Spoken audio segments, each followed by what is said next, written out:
Hello everyone. In the last video, I just told you about the Russian Revolution and the Soviet Union under Joseph Stalin. If you haven't seen that video, then the link is in the description. First watch it and then continue with this video.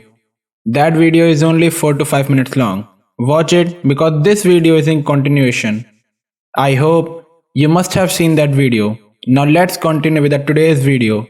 In this video, I'll tell you about the Cold War and the height of the Soviet Union. Okay, let's continue.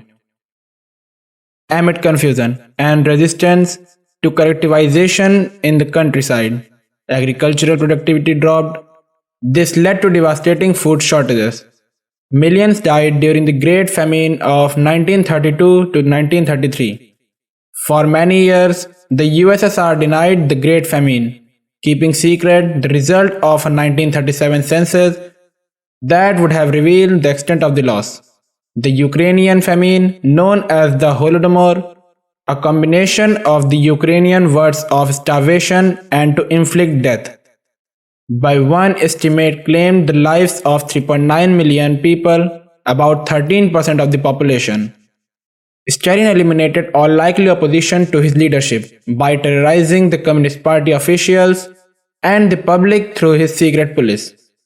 During the height of Stalin's terror campaign, a period between 1936 and 1938, known as the Great Purge, an estimated 600,000 Soviet citizens were executed. Millions more were deported or imprisoned in forced labor camps known as gulags. Following the surrender of Nazi Germany at the end of World War II, the uncomfortable wartime alliance between the Soviet Union and the United States and Great Britain began to crumble. The Soviet Union by 1948 has installed communist leaning governments in Eastern European countries that the USSR liberated from Nazi control during the war. The Americans and British feared the spread of communism into Western Europe and worldwide. In 1949, the US, Canada, and its European allies formed the North Atlantic Treaty Organization, which is also called NATO. The alliance between Western Bloc countries was a political show of force against the USSR and its allies. In response to NATO, the Soviet Union in 1955 consolidated power among Eastern Bloc countries under a rival alliance called the Western Pact. Setting off the Cold War power struggle waged on political, economic, and propaganda fronts between the Eastern and the Western blocs would persist in various forms until the fall of the Soviet Union in 1991. After Stalin died in 1953, Nikita Khrushchev rose to power.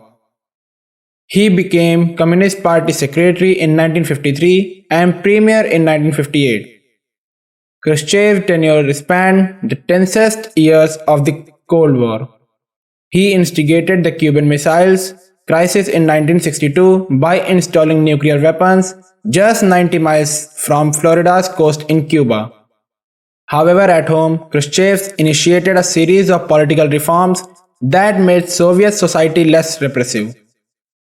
During this period, later known as de-Stalinization, Khrushchev criticized Stalin for arresting and deporting opponents, took steps to raise living conditions, freed many political prisoners, loosened artistic censorship, and closed the Gulag labor camp.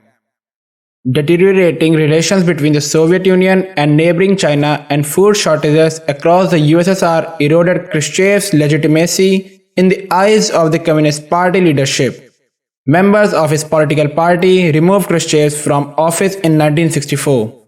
Thanks for watching till here. Now in the next video, I'll tell you about the Sputnik and the Soviet space program. If you find this video informative, then like this video and subscribe to this channel. Share this video with your friends and family members because it will help them to gain some knowledge, as sharing is caring. Thank you.